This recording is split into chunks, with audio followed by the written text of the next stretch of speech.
Como você está? Como que está o seu coração diante de toda essa turbulência? E a sua família vivendo, fazendo um test drive de quarentena? Melhorou ou piorou? Como que você está avaliando? E as suas emoções, como você tem lidado com ela? Muitas coisas afloram neste momento, inquietudes. E um dos maiores desafios que não somente você, mas eu tenho, é de lidar comigo mesmo. Vocês se recordam que na semana passada nós tratamos dos princípios das dores e alguns sinais, algumas reações e recomendações que Jesus traz em Lucas 21 no seu sermão profético. E é interessante porque diante desses sinais tão evidentes, as reações das pessoas variam. Algumas pessoas agem com muita angústia, outras com perplexidade, outras com terror e algumas até com dores. E Jesus traz palavras de ânimo, de confiança. As suas recomendações são interessantes, que estimulam você a ter uma confiança depositada totalmente nele. E também fazer uma sondagem do seu coração para ver como está a sua vida, diante de tudo aquilo que ele requer. Estimulando você também a não se assustar, manter sóbrio e confiante e ter atitudes práticas, solidárias, de amor com o próximo. Hoje eu quero tratar com vocês de uma recomendação que o apóstolo Pedro faz quando escreve a sua primeira carta no capítulo 4, versículo 7. Se você depois quiser anotar essa referência, mas está já aí na sua tela, e eu queria fazer a leitura na Nova Versão Internacional. O texto bíblico diz assim: o fim de todas estas coisas está próximo, portanto, sejam criteriosos, estejam alertas, dediquem-se à oração. Novamente, o fim de todas as coisas está próximo. Portanto, sejam criteriosos e estejam alertas, dediquem-se à oração. Pai, que a Tua palavra nesta manhã, nesse dia, possa falar ao nosso coração.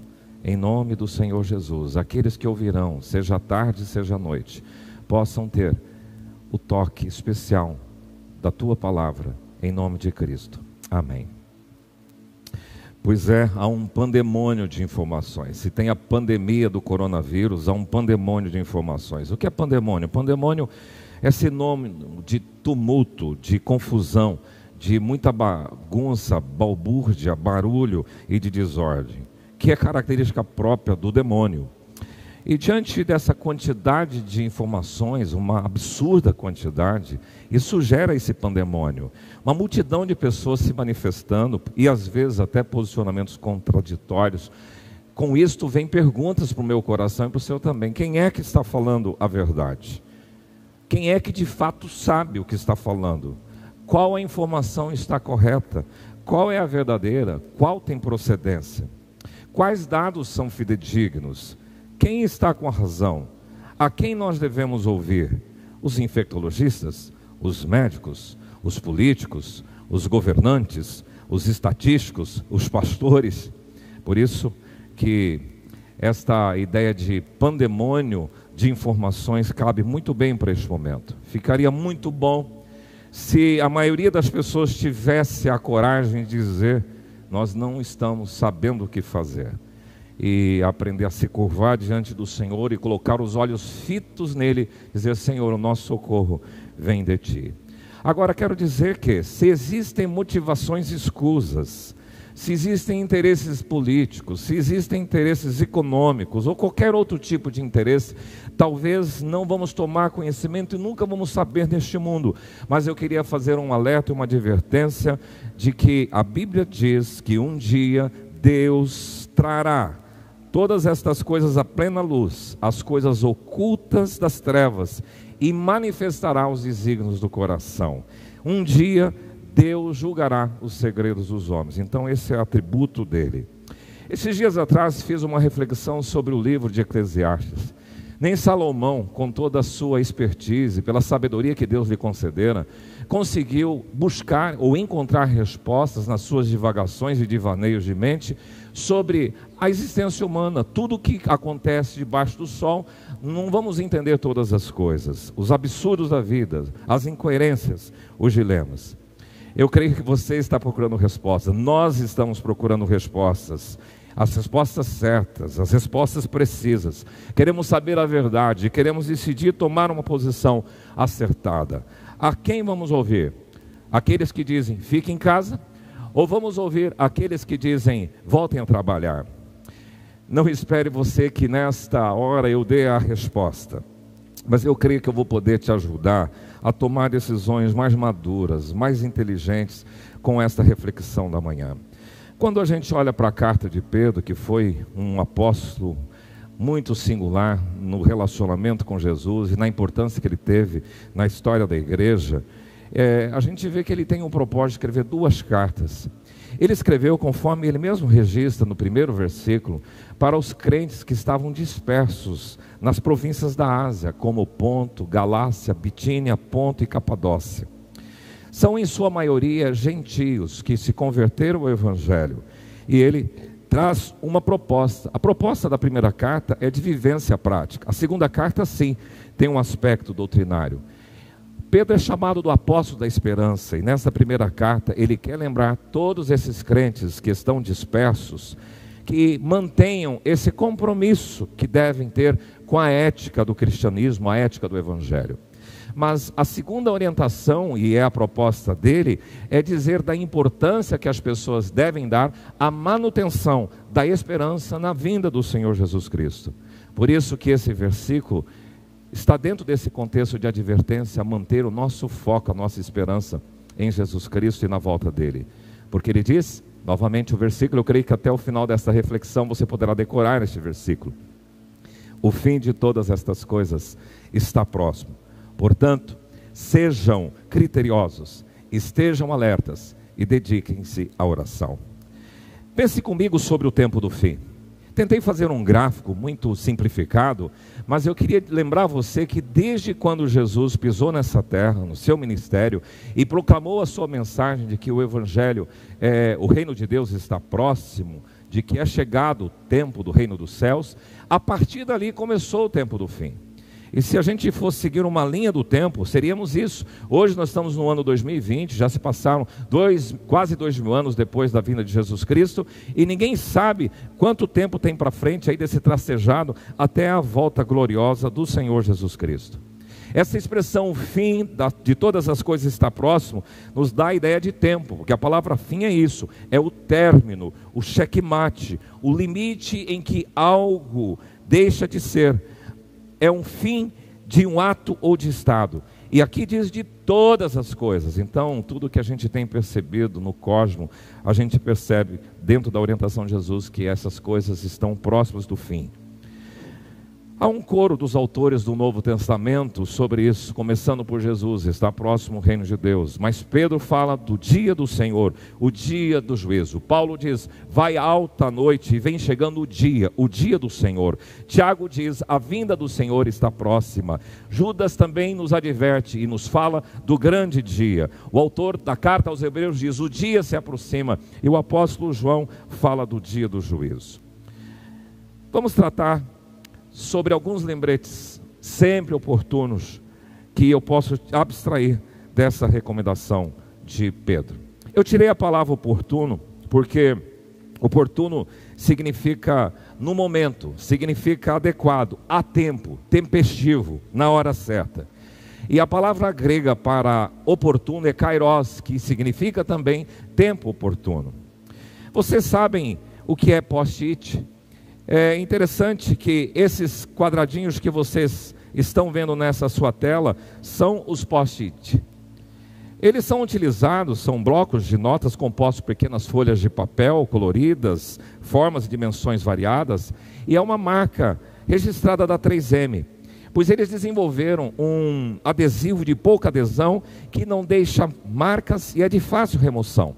Então as pessoas utilizam os post-its nos quadros, nas geladeiras, nos espelhos, usam nas casas, usam nos carros, usam no quadro mural da empresa, e eles servem para você, servem para mim como lembretes. E eu creio então que Pedro colocou alguns post-its na sua carta, alguns lembretes que são interessantes para você ser alertado, para dizer para você não esqueça, para sinalizar, preste atenção, lembre.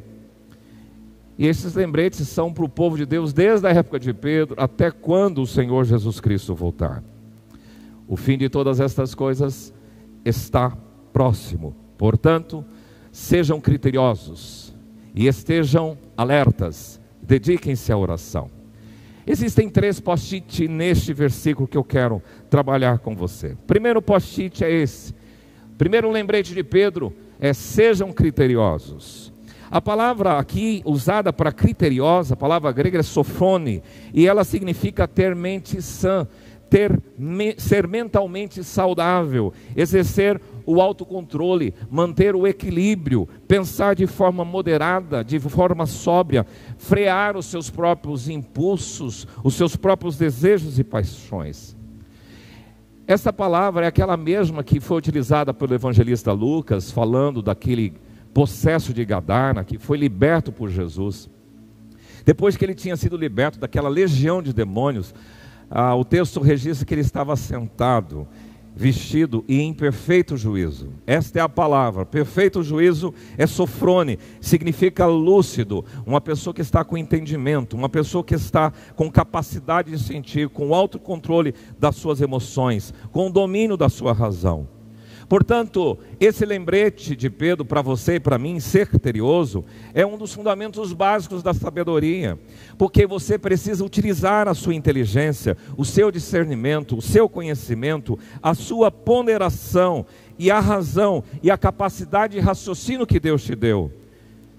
Agir com esta ideia de sobriedade, é a ideia de ser criterioso, é de agir com atenção, com cautela, com perspicácia, com esperteza, com astúcia, sempre tentando discernir o que é que está por detrás disso. E é buscar a capacidade em Deus, que é a fonte de toda sabedoria. Muito curiosamente, Paulo deixa bem estampado na sua carta à igreja de Éfeso, capítulo 1, versículo 8, que Deus derramou abundantemente sobre vós, sobre você, sobre a sua casa, toda sabedoria e prudência. Prudência, sobriedade. Claro que existem perigos de distúrbios emocionais em fases como estamos vivendo. Eu quero alertar você, se você não enfrentar este momento com racionalidade, você pode entrar em parafuso, você pode desenvolver histeria, ou pânico e qualquer outro tipo de distúrbio emocional. Achei interessante essa tela sobre o Covid, porque ele estabeleceu, não sei quem foi o autor, mas 3 zonas, 3 fases que são interessantes. A primeira que está aí é a zona do medo, e a gente passou por ela, onde as pessoas compram com pânico, as pessoas estão irritadas, armazenam papel higiênico, armazenam comida, medicamentos que não precisam. Depois ele vai para a zona de aprendizagem, onde as pessoas começam a soltar o controle, deixam de consumir o que não faz bem, e então desde as notícias que são ruins, vão tirando de lado os alimentos, e começa a reconhecer que estão tentando dar o melhor de si diante de uma situação complicada. E a terceira zona, que é a zona de crescimento, a gente começa a encontrar propósito, a pensar no outro, em como ajudar e agradecer o presente. Achei razoável esses indicativos. 2 dicas para quem quer ser criterioso e prudente. Pedro nos instrui: sejam criteriosos. Eu queria dizer para você que você precisa do conhecimento e do juízo para agir com critério. Como assim? Tome conhecimento, sim. Leia, escute, observe, pesquise, analise, pergunte, converse, pondere, reflita. Isso é minha atribuição e sua. Cuidado, claro, com as fontes. Ouça e retenha o que é bom. Saiba quem está dizendo. Agora, muito cuidado, porque a gente usa esses momentos também para descontrair. Só que algumas pessoas exageram nessas brincadeiras, talvez de mau gosto, num momento tão grave. Podemos descontrair, mas cuidado com esse tipo de impostagem. Eu vi uma pessoa falando de um médico que disse o seguinte: eu não vou mais escutar o que os brasileiros estão falando. Eu quero saber o que os chineses, o que os italianos, o que os europeus estão dizendo diante do que eles estão vivendo lá. Muito cuidado com as influências das mídias, os posicionamentos tendenciosos, qualquer tipo de postura radical. Busque sempre o discernimento. Então, busque o conhecimento. Mas a segunda coisa, para você agir com critério, além do conhecimento, você precisa do juízo. Então, o que é o juízo? É a convicção pessoal. Não vá na conversa dos outros, não haja por impulso, não seja influenciado por as emoções, não seja precipitado, não se posicione sem refletir, não acredite em tudo que está sendo falado. A gente é inocente demais, sem malícia, sem maldade, mas foi Jesus quem disse: eu vou enviar vocês para o meio de lobos, vocês ovelhas para o meio de lobos. Portanto, sejam prudentes, sejam criteriosos, ajam com conhecimento e com juízo, como as serpentes. Jesus advertiu: cautela, cuidado, fique esperto. O juízo vem com a busca desse conhecimento e de informações fidedignas. Fale pouco, pense mais. O segundo post-it que encontro aqui nesse versículo de Pedro 4,7, vamos lembrar comigo? O fim de todas as coisas está próximo. Portanto, sejam criteriosas, estejam alertas e dediquem-se à oração. Estejam alertas é a tradução da Nova Versão Internacional. Mas quando você vai para uma outra tradução, a edição revista e atualizada, a expressão é: sede sóbrios. Se por um lado ser criterioso me leva para a racionalidade, a sobriedade entra no campo das emoções. É muito importante você saber equalizar, equilibrar a razão com a emoção. Inclusive, no início desta carta, Pedro já advertira: cinjam o vosso entendimento, razão, sede sóbrios, emoção, e esperai inteiramente na graça que está sendo trazida na revelação de Jesus Cristo. Portanto, esta orientação dele é para que a gente consiga trabalhar de forma criteriosa e sóbria. Sobriedade e vigilância. Se há a ideia que você tem que estar sempre agindo de forma alerta, nós vamos encontrar duas palavras correlatas aí, que é a sobriedade e a vigilância. Num período de quarentena e de incertezas, é muito importante recomendar: fique calmo, mantenha a sobriedade. A sobriedade é esse equilíbrio, é a estabilidade, a serenidade, a moderação, o controle de todos os nossos impulsos internos. A sobriedade tem a ver com a sensatez, tem a ver com o bom senso, de equilibrar a razão com a emoção. Achei interessante que, se você perceber, Paulo ele nos ensina como desenvolver a sobriedade. Veja como ele escreve nas escrituras sobre isso, quando ele nos vai falar nesse texto aqui, Tessalonicenses 5,8. Nós, porém, que somos do dia, sejamos sóbrios. E aqui ele diz: como que eu posso fazer isso? 3 coisas: revista-se da couraça da fé, revista-se do amor e tome o capacete da esperança da salvação. Perceba então que você trabalhar a ideia de sobriedade, você precisa desenvolver essas 3 coisas. Você precisa trabalhar a fé, as suas convicções em Deus. Você precisa trabalhar o seu amor profundo ao Senhor, à sua família, às pessoas. E você precisa trabalhar no seu coração a esperança naquilo que Deus tem prometido para todos quanto o amam. Como ser sóbrio numa tensão dessa? Assim, desenvolva sua fé em Deus. Trate o seu amor com Deus, com as pessoas, e desenvolva a sua esperança. A sobriedade desperta as pessoas para atitudes solidárias. Internamente, por exemplo, nos alegramos em ver algumas iniciativas de pessoas fazendo máscaras, empresários abrindo a sua empresa para confeccionar roupas de hospital, empresários se dispondo a ajudar com alimento, com fraldas e coisas semelhantes, empresários da igreja dizendo ao funcionário: olha, não vou ter condições de pagar, pode ficar em casa. E o funcionário diz: não, eu venho trabalhar de graça. São atitudes lindas de um momento de solidariedade e mostra uma pessoa sóbria. Externamente nós tivemos um exemplo que foi para a mídia nacional, de um empresário que distribuiu uma marmita na rodovia para os caminhoneiros. Há então na sobriedade um despertamento comunitário. Agora, olha só o que tem por detrás dessas coisas também. Eu conversava com um administrador de um hospital. Ele disse: pastor, as coisas são incríveis, né? Nós comprávamos máscaras a 9 centavos, máscaras cirúrgicas a 9 centavos. E essa semana fomos comprar e estão pedindo R$6 por uma máscara cirúrgica. Percebam como a maldade está nesse coração. Essa pessoa não tem sobriedade, portanto não tem fé, não tem esperança, não tem amor. Igreja, essa é a nossa vocação, de agir com sobriedade, com coragem, de transmitir com fé, esperança e amor. Recebi uma frase linda de uma jovem da nossa igreja e fui pesquisar de quem era essa frase, e é de um teólogo chamado A.W. Tozer. Ele diz: um mundo assustado precisa de uma igreja corajosa. Por isso, estejam alertas, quer dizer, sejam sóbrios. E agora, quando pensar em alerta, nós estamos também trabalhando a ideia de vigilância. Porque Paulo escreve numa das suas cartas: vigiemos e sejamos sóbrios. A sobriedade anda sempre atrelada com a vigilância. Pedro diz também na sua carta: sede sóbrios e vigilantes. O tema vigilância, ele é recorrente no Novo Testamento.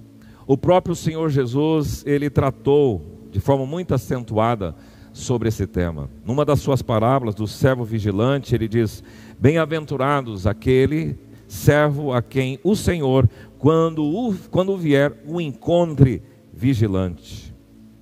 No Getsemane, ele insistiu para os seus discípulos: vigiai. A vigilância, então, é um cuidado, é uma atenção redobrada, uma precaução, uma cautela. É estar antenado, é ficar esperto, é estar ligado, preparado, de prontidão.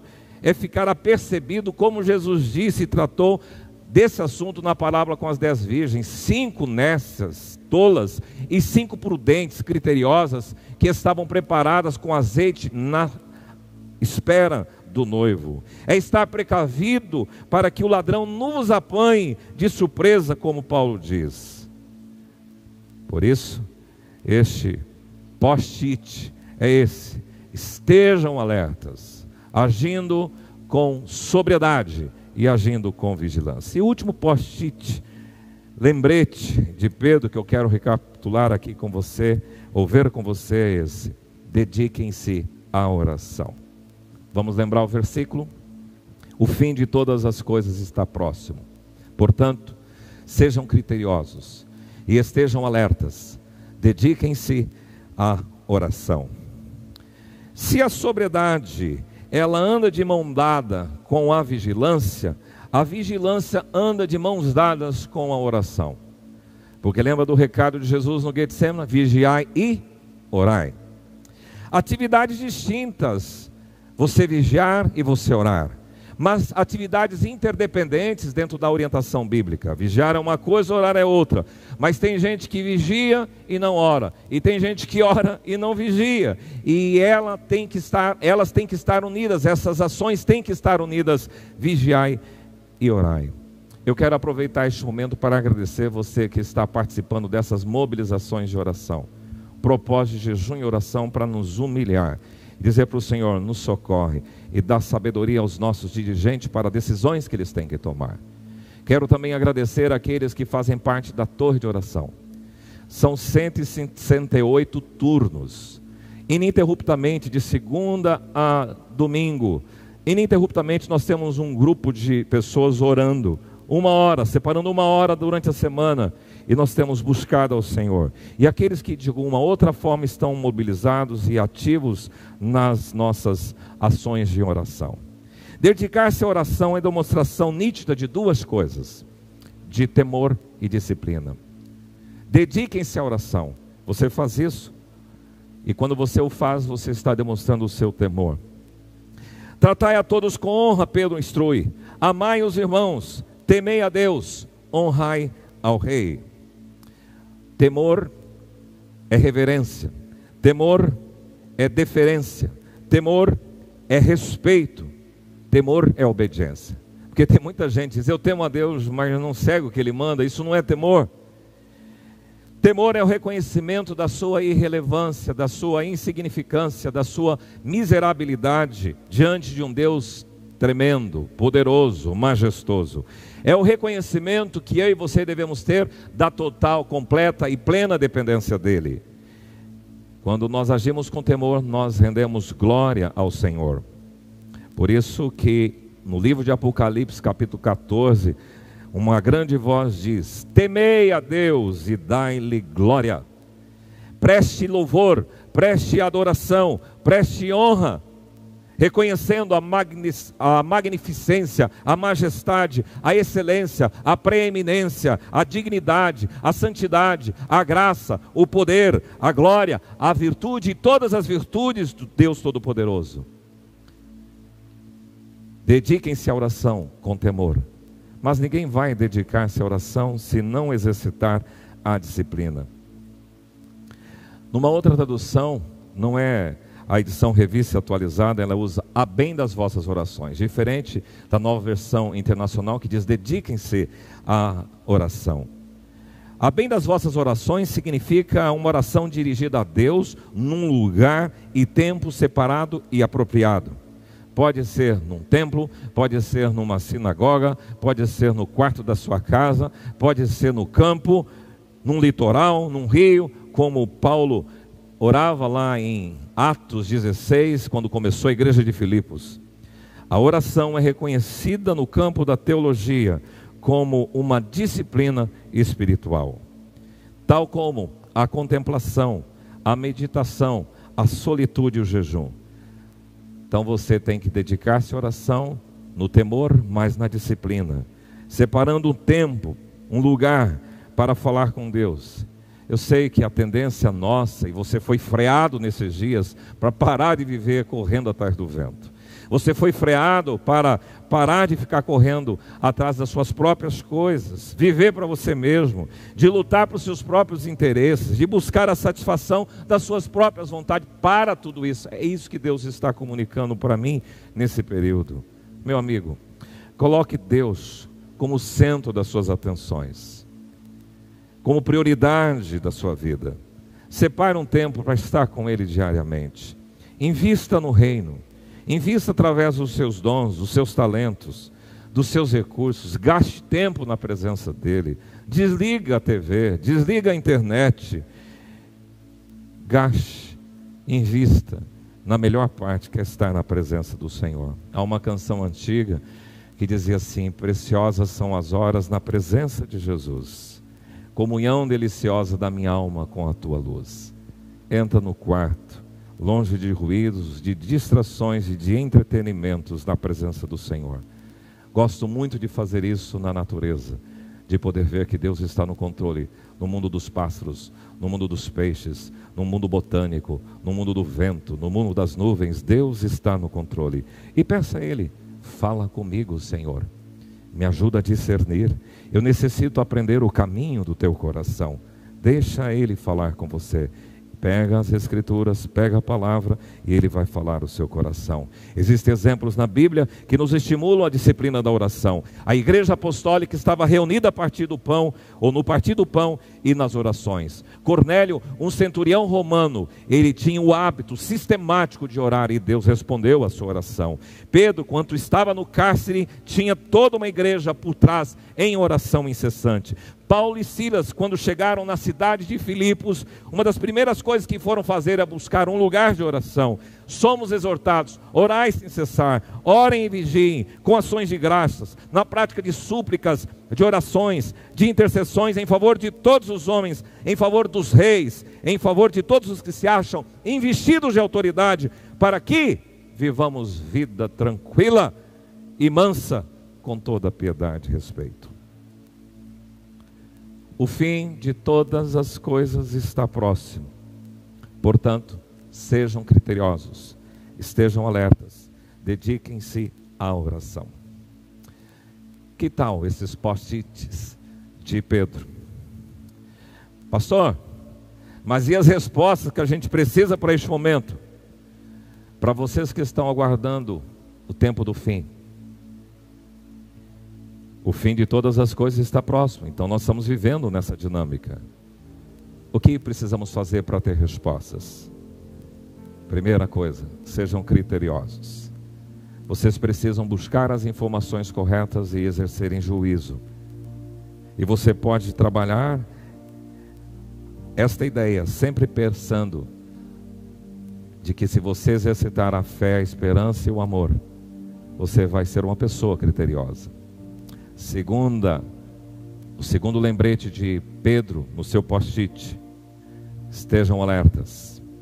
Quer dizer, sobriedade, calma, serenidade, equilíbrio e ao mesmo tempo vigilância.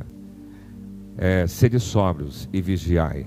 É uma dinâmica, duas coisas atreladas, a sobriedade e a vigilância. Dediquem-se à oração, porque ao mesmo tempo que eu trabalho com a minha vigilância, vigiai e orai. E quando eu falo em oração, estou falando de temor e de disciplina. Querido amigo, querido irmão, espero que Deus ajude a você se posicionar nesse momento, que os seus olhos estejam fixos nele e que essas orientações de Pedro possam tranquilizar o seu coração. O fim de todas as coisas está próximo. Portanto, sejam criteriosos e estejam alertas. Dediquem-se à oração. O Senhor abençoe você e toda a sua casa. Amém.